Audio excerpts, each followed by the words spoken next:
ururka samafalka Haldoor ayaa habeenkii xalay waxa uu fursharafeed magaalada Hargeysa ugu sameeyay maayirka caasimadda Hargeysa Cabdiraxmaan Maxamuud Soltelko. kulankan fursharafeedka ayaa waxaa ka soo qayb galay madax dhaqameedka kale Chief Caaqil Cabdirasaaq Maxamed Askar iyo Garaad Mustafa Maxamed. waxa ayaguna halkaasi ku sugnaa saraakiisha sare ee ururka samafalka Haldoor. ugu horreyn waxaa halkaasi ka hadlay agaasimaha guud ee ururka samafalka Haldoor Mudane Deeq Cismaan. waxaan u faahfaahiyay fursharafeedkan ay ku maamuseen maayirka caasimadda iyo waliba shahaado sharaf ay halkaasi ku guddoonsiiyeen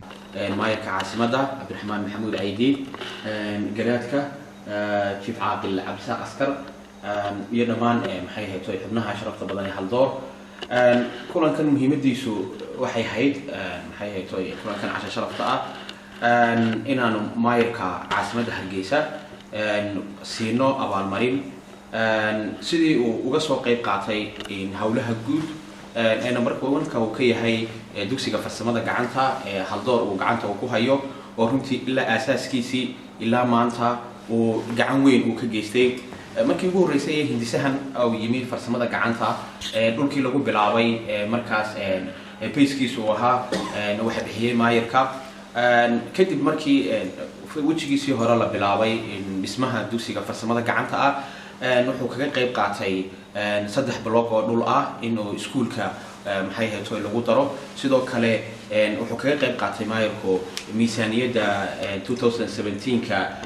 in maxay ahayd loogu daro iskuulka 20,000 taasoo imika processkeedii hawsheedii uu bilaabay. markaan aragnay waxyaabaha badan ee maayirku nala qabtay waxa kale oo ilaabay wadada weyn ee isku xidha madaarka ilaa iyo saldhigga dhexe oo runtii maayirku hawl adag u galay kala midhaliyay dhamaystirkeedii waxyaabaha faraha badan leh oo bulshadiisa ugu qabtay. markaan aragnay waxaana la qurux badnaatay nala haboonaatayna in aanu maayirka ku abaalmarino shahaado sharaf. waa dadka u mahadnaqina ilaahayna uma mahadnaqo. mahadnaqo runtii waa waxyaabaha keensada qofku in uu dadaalka intaa uu ka sii wadiyo. marka waxaan ku leenahay maayir dadaalka intaa ka sii badaytana waxa weeye waa hordhac. dadku way jecel yihiin runtii in ay meelaha goldarolooyinka sheegaan, laakiin marka wax qabad la yiraahdo dadku aad uma jeclaystaan. imaka codkayga qaar badan baa oran doona uu goolwadeynaya maayirka. runtii goolwadeyn maaha. maayirku wax badan buu qabtay oo caasimadda uu ka qabtay. waa maayirkii ugu da'da yaraa ee soo mara caasimadda Hargeysa Somaliland. waana maayirkii ugu wax qabadka badnaa. iskuduwaha mashaariicda ee ururka samafalka Haldoor Mudane Cabdiraxmaan Dube ayaa isaguna hab suugaamaysan uga dareen celiyay sidii uu maayirku u garab istaagay mashruuca lagu dhisayo dugsiga farsamada gacanta ee ka socda Maxamed Mooge. runtii agaasimaha ururka Haldoor ayaa si faahfaahsan u muujiyay magaranaysaa kaalintii lixaadka iyo mugalahay ee uu maayirku ka soo qaatay kamira dhalinta rajadii ururka Haldoor iyo riyadii magaranaysaa ay ku hindiseen iyagoon waxba gacantooda aanay ku jirin isla markaana nagu tahay anaga mid magaranaysaa qiimo gaara nagu fadhida una noqon doona dhinaca ayaga maayirku mid magaranaysaa sharaftan aan ku koobnay waxa naga mudan yahay insha Allah taala waxa naga mudan yahay inaan magaranaysaa wax badan oo inta ka weyn aan u muujino. maayirka waxaan leenahay aad iyo aad ayaad mahadsan tahay. wax kale oo anagu sii nidhaahno garanaysaa ayaan kugu sii amaaniyo hadallo kale oo sii daba dhigno ma karayno oo way wax alla waxaan ku sharaxnaa ayaan haynin. laakiinse waxaan loo gudboonaatay haddaan nahay xubnaha ururka Haldoor iyo hoggaanka ururka Haldoor inaanu dushaada duco sugno bismillaahi kariim. waxaan leeyahay maayirka maayir Cabdiraxmaan عبدو عمريقا هاتشيرو عبادة حرقة هايسو عندها عاميها نقول لقاها عبدو كنوك كيو على علايات كتاين عذر كهون نقول مريض متكي عرب كيسا يعد كيسا بلقوا عالسماع عينان كوناك هاي تفتي عمر أبدا هو عمر بن الخضار أيان مسائل كيسا وقد عي إلى هاي درجة كرة. waxayaguna halkaasi ka hadlay Chief Caaqil Cabdirasaaq Maxamed Askar iyo Garaad Mustafa Maxamed. waxaana hadaladoodii ka mid ahaa magaalada Hargeysa inta qofkaana ka soo toosiyaan xilkeeda loo dhiibay waa arrin aad u weyn. sida laga baxsanaana waa dadka Ilaahay ku waasto qofka Ilaahay asturan baan asturan. Haldoorna waxay sheegeen wax badan oo uu qabtay maayirku. waxaana sheegeen inuu maayirku ka mid yahay ururka Haldoor maadaama maayirkii caasimadda urur kasta oo Hargeysa ku jirna hadda waa ka mid marka anuguna maadaama aan nahay odayaashii haldoor dee mar haddii uu maayirkii si wanaagsan noola shaqeeyey anuguna waa inaan u ducayno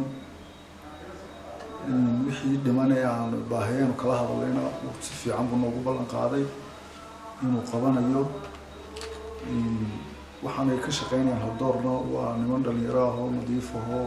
waa danguud wax iyagu leeyihiin maaha qofka dinta guud ka shaqeynayin baana marka waqtigan uu taagno ugu wanaagsan marka maayirka waxaan leeyahay ilaahay karajisaayis iyo waxaa hore la qabatay waxa dambana waxaan ka codsanaynaa in si fiican wuu noo ballan qaaday inuu sidaa fiican noogu ballan qaaday u dhameeyo diwaana u ducaynayna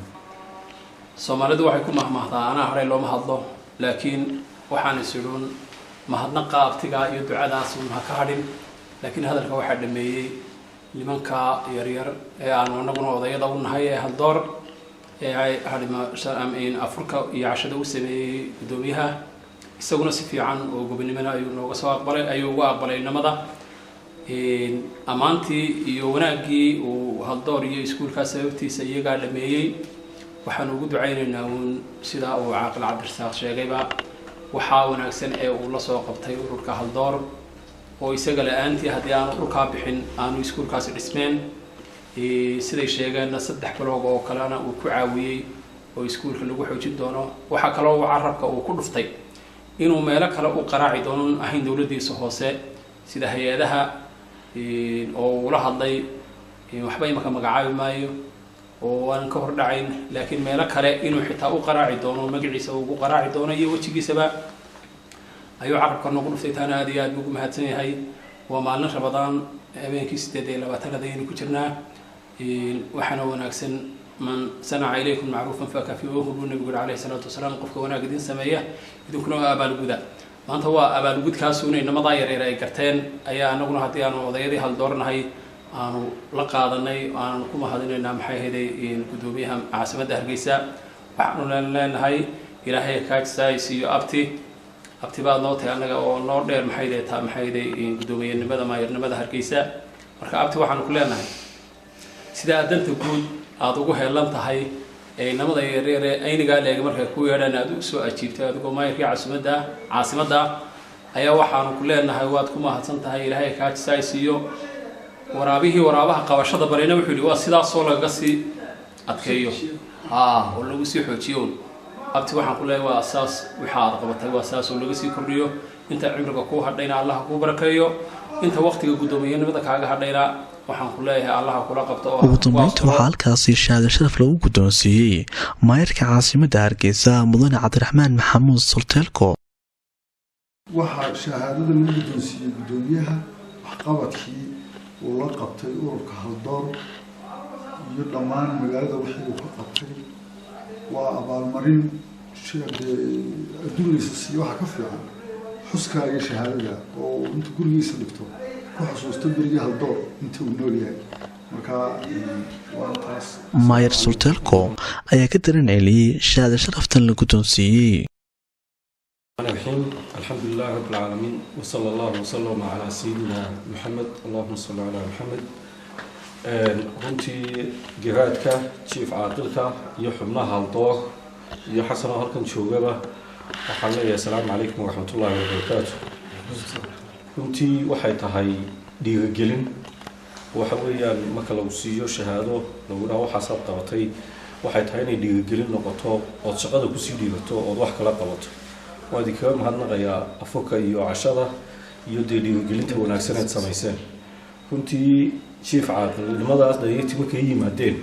rag maamulkayga ka mid waxay lahaayeen waa niman doonayo dhul ay cunaan halkaa iskuulka laga midhadhalinayo runtii markay yidhaaheen dhalinyartaasi iyagoo dhalinyaro noo yimid oo yidhi iskuul baanu dhisaynaa xaggee ka keenaysaan dhaqaalaha dadka iyagaanu ka goyna waanu la qaadanay maantana waa kaa insha allahu tacaala iminkana waxaanu rajeynaynaa isagoo dhisan oo shaqaynaya inaynu isugu nimaadno insha allahu tacaala aad baan maxamed midhaq shabakadda wararka ee Togera